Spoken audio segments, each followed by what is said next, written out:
third paper, and then Q&A later for those who've joined during the seminar. Dr. Jeremy Moses from, now I say University of Canterbury, I'm sure you pronounce it differently. No, I don't know. From New Zealand, Reflections on Pacifism and Nonviolence amidst the killer robot debate. Thank you very much. I'll just also bring a screen up here. Hopefully this will work. Yes. There we go. All right.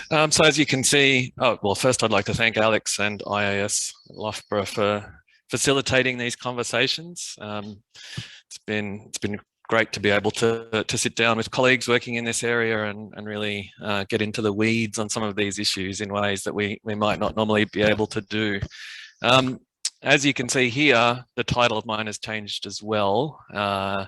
As I reflected on the place of pacifism in the lethal autonomous weapons debate, I sort of homed in on this issue of human dignity, the concept of human dignity as it plays out in those debates. And I found, I think that this quote that I use in the title, that human dignity of having a human decide to kill you, is quite illustrative of some of the oddness and perversity of the activist campaign against killer robots. So this is actually an argument that is made by someone who is arguing that we shouldn't be developing lethal autonomous weapons systems and that we need to preserve the dignity of having a human decide to kill you. So that's then points us to the subtitle, The Problem with Dignity and the Need for Pacifism in the Lethal Autonomous Weapons Debate. I guess the first thing that I need to cover here, the first thing that I do cover in the draft paper that is currently underway, is to identify where this dignity argument exists and how it is used in the debate over the development of autonomous weapons systems, sometimes referred to as killer robots. And in fact, it's commonly under the banner of the campaign to stop killer robots that many of these arguments about the need to preserve human dignity are put forward. One of those you can see there at the top from Human Rights Watch, a report called Shaking the Foundations, the Human Rights Implications of Killer Robots, sets out what is probably the most common use of human dignity in this debate. So fully autonomous weapons could undermine the principle of dignity, which implies that everyone has a worth deserving of respect. As inanimate machines, fully autonomous weapons could truly comprehend neither the value of individual life nor the significance of its loss. Allowing them to make determinations to take life away would thus conflict with the principle of dignity. So that's, as I said, one of the sort of the usual way in which this language of dignity is deployed, the idea being that a robot can't understand human dignity, can't empathize with humans, and therefore to give a robot the capacity to target and kill human life cannot be in keeping with that core principle of human dignity from which human rights essentially spring. One of the key thinkers behind this concept of dignity is a guy called Peter Asaro, who's based at the New School in New York. He himself is a former roboticist who's become an ethicist and has become a very significant voice in this debate, was one of the founders of the campaign to stop killer robots. And as you can see here, this is from a text of his from 2012, that as a matter of the preservation of human morality, dignity, justice, and law, we cannot accept an automated system making the decision to take human life. It's a very commonly cited sentence in subsequent works on this issue. To return to the title quote for this presentation and for this paper, that actually comes from Asaro himself, but it's a quote from an interview that he did with Paul Scharre. Now, Scharre comes at this from a different angle. He works for the Center for a New American Security, or CNAS, which is based in Washington. It's a very powerful, very well-funded think tank. It receives money from both tech corporations as well as from military industry to the tune of tens of millions of dollars every year, and its general tone is very strongly to advocate for the development of new weapons technologies for the US military. Charé's book, Army of None, though, is not received as a piece of propaganda in relation to this debate, but as an important part of the academic literature. It's frequently cited in academic works. And, you know, that's not, there is certainly some academic merit to it, but I think we often don't see the positioning of some of these people in relation to this issue, and Charé is particularly interesting in that regard. Leaving that aside, though, you can see here how he uses Assaro's words in saying even if autonomous weapons might reduce civilian deaths overall, Assaro still saw them as unjustified because they would be violating that human dignity of having a human decide to kill you. And again, this is important because it speaks to the foundationalism of the dignity concept. That is to say that even if autonomous weapons could be viewed as being beneficial in other ways, in terms of being more precise, in terms of reducing civilian deaths and even reducing combatant deaths in war by taking combatants off the battlefield and replacing them with robots, even if war was made cleaner by the presence of autonomous weapon systems, it is still considered to be wrong because of this violation of human dignity that underpins a lot of the activist argument. We can also see this in the words of Christoph Heinz, who was the UN Special Rapporteur on Autonomous Weapon Systems, published a report for the UN related to the UN debates, I think it was in 2014, and then subsequently has engaged in the debate on the side of regulation and again, referring to this dignity argument. This is the title from a chapter that he published, Autonomous Weapon Systems, Living a Dignified Life and Dying a Dignified Death. The dignity argument has not escaped criticism. While it is very common, there has already been some critiques of it. The two main points of criticism, I actually should have modified this slide. I'll leave aside point 1 there. I'll talk about that in a moment. The points 2 and 3 are the ones that I want to focus on here. The first being a lack of clear definition of dignity. So some people, Ariadna Pop, Amanda Sharkey has considered this issue as well, argue that there's not a great deal of philosophical backing to the use of human dignity in this debate. You know, I find that interesting to some extent, but it doesn't really cut to the core of what I want to focus on here. The second is the one that I think, which is labeled as number 3 on the slide here, is the one that I want to focus on. And that is that a lot of people have replied by saying, how is this any different to other weapons of war? And there's a very strong quote, in fact, from Charé and from that book, Army of None, which I mentioned just before, where he says, much of war is mechanical slaughter. Christoph Heinz may be right that this is undignified, but this is a critique of war itself. Arguing that combatants have a right to die a dignified death appears to harken back to a romantic era of war that never existed. The logical extension of this line of reasoning is that the most ethical way to fight would be in hand-to-hand combat, when warriors looked one another in the eye and hacked each other to bits like civilized people. Is being beheaded or eviscerated with a sword dignified? What form of death is dignified in war? So interestingly here, Charé is getting quite close to the direction that I think we should be going in, which is a critique of war itself, and not the more preferred alternative, which is to say, well, how do we make war cleaner and better in response to this problem? So that is, yeah, I'm not going there. So this is where we see what the responses to those kinds of criticisms. On the one hand, in relation to that lack of clear definition, people have argued, well, even if the dignity argument doesn't make much sense or isn't built on strong philosophical foundations, it can still form a useful rallying cry, a kind of moral argument that will get the public invested in and interested in this debate, bring them into the other issues that people want to focus on in resisting the development and proliferation of these weapons.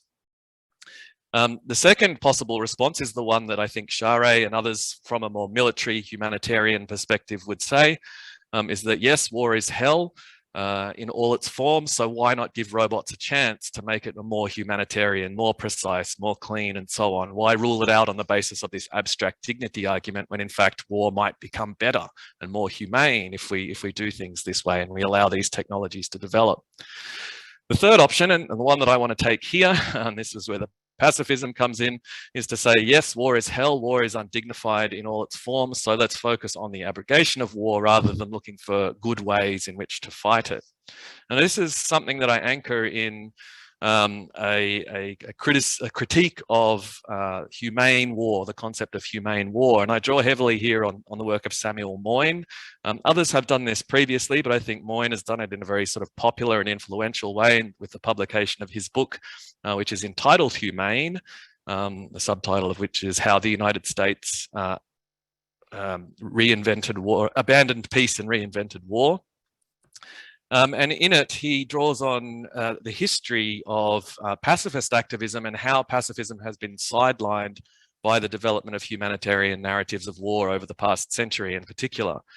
So he focuses in terms of thinking about pacifism on two figures in particular, Leo Tolstoy, who I think we're all familiar with either as an author or as an important voice in the development of pacifist thought and very influential voice for later pacifist activists. But also perhaps the lesser known today, Berta von Suttner, who was an Austrian baroness who published a novel in the late 19th century that carried a pacifist message and that became very, very popular and influential in its time. And she was in fact the first woman to receive the Nobel Peace Prize in 1905. For Tolstoy, I've just selected a quote here that Moyne uses, and where he says, the partisans of error pretend to understand the enormity and cruelty of the system they defend, so war in this case, but declare that for the present its destruction is impossible.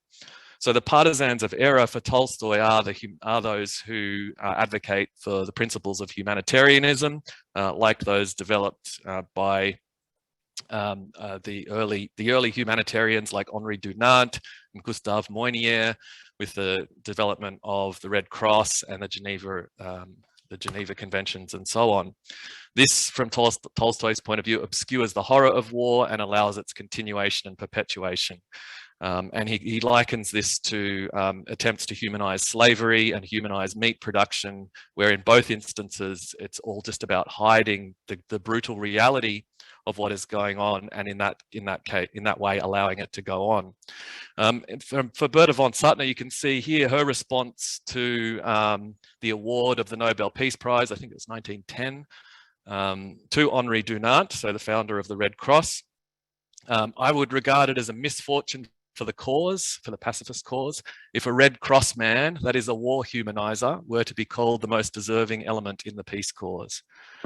So this is a kind of criticism of the Red Cross, of humanitarianism, of the Geneva Conventions that we're not really very familiar with anymore, but which was very prevalent at the time for the kind of reasons which I've mentioned that Tolstoy put forward, and summed up there by Samuel Moyne's own voice, his own quote, that the humanization of America's wars has become a part of the syndrome of their perpetuation, not a step beyond them. So Moyne traces this through Vietnam, where Vietnam he sees as an important moment in which international lawyers, anti-war international lawyers, and the military kind of came to an agreement on the idea that a more humanized war based on principles of international law, international humanitarian law, could be fought. And so it kind of, again, was another step in weakening the place of pacifism in anti-war activism. Into the 1990s, where humanitarian intervention became popular and people associated with rescuing people, again, intensifying or settling this idea that a humane war was possible and in many cases desirable. And then moving into the war on terror, and particularly the use of drone warfare, we see again the continuation of this attempts to legally explain torture, explain away torture, and so on. All manifestations of the humanization of war that had taken place over much of the 20th century and into the 21st. In the context of the debate over lethal autonomous weapons, I think we can see how this has happened by looking at the example of the Women's International League for Peace and Freedom, or WILPF, formed initially in 1915 in response to the outbreak of World War I, And then you have this statement in 1919, this International Congress of Women abides by the principle laid down by the Women's Congress at The Hague in 1915, that we do not admit war as a means of settling differences between peoples. So WILP was founded by people like Jane Addams, a very famous and influential pacifist voice, and again, another recipient of the Nobel Prize, as a pacifist organization, a feminist pacifist organization committed to ending war, an anti-war organization. Yet by 2016, in the context of the debate over autonomous weapons, you can see the second quote at the bottom there. This is a statement by WILP to the Convention on Conventional Weapons, the meetings that have been held on autonomous weapons under the auspices of the CCW over the last 10 years. So in 2016, in their statement, they said, an autonomous weapon using algorithms and software to determine and engage targets reduces people to objects, which is an affront to human dignity. So there's that dignity argument again. The principle of humanity requires deliberative moral reasoning, a fundamental human capacity over each individual attack decision. Now, to me, I think that if Jane Addams were alive today and seeing a statement like that about how we decide between good and bad attack decisions in war, would probably be fairly horrific from her point of view. And I think, again, it's really illustrative of how far the humanization of war has come over that 100-year period, and how even organizations that were committed to pacifism in the past are now much more focused on this idea of a humanized war. So what we need, I think, and though Moyne doesn't say this explicitly in the book, I think what his book points to is a need for a revival of pacifist voice in disarmament debates and other debates in international law as well. And I think that this could well be brought to bear within the context of these current arguments over autonomous weapons. Again, going back to 2012, I did find an example of someone arguing for this. Ryan Tonkins published a piece called "Should Autonomous Robots Be Pacifists?" Where he works through this in a very sort of analytical philosophy kind of way, very rationalist approach. So if pacifism is true, then these are the conclusions. Even if pacifism is not true, and so on. So it's very, he approaches pacifism in a way that I don't agree with, which I'll mention, I'll come back to in a moment. But this conclusion here, that since there is good reason to believe that humans ought to be pacifists, then they ought not to create and use machines that are not pacifists, is really the central conclusion of his argument. And he also acknowledges that the current debate really reinforces militarism and proceeds from a militarist position on both sides, which is concerning. But I think we need those to go beyond that kind of rationalist approach to a much more ethico-political pacifism, what Kimberly Hutchings refers to as a dirty pacifism, that really centers the political in our thinking about pacifism, not whether pacifism is true or not and what the implications of the truth or otherwise of pacifism are, but what part pacifism can play in a political debate over autonomous weapon systems, or any weapon systems, or even the continuation of war in general. So pacifism as a political orientation that can disturb the settled orthodoxy of current arguments about humanitarian disarmament and war in general. So the idea here is that it can take us beyond humane war and beyond all of the war perpetuating elements that come with that concept of humane or humanitarian war. So contesting the image and role of pacifism in disarmament and in other international forums where it's commonly understood as utopian, as unrealistic, as something that is often derided and dismissed as being not useful to these debates, is something that we really can concretely do in order to unsettle some of the assumptions that we're currently proceeding on. So this would rely on and ultimately commit towards a revival of the radicalism of the early 20th century, but without that expectation that that pacifism will ultimately triumph and that will bring a solution to world peace forever. This is work that needs to continue to happen, that we need to commit to over and over again, even in the face of disappointments and of accusations of utopianism and unrealism and so on. So I'll leave it at that. Thanks.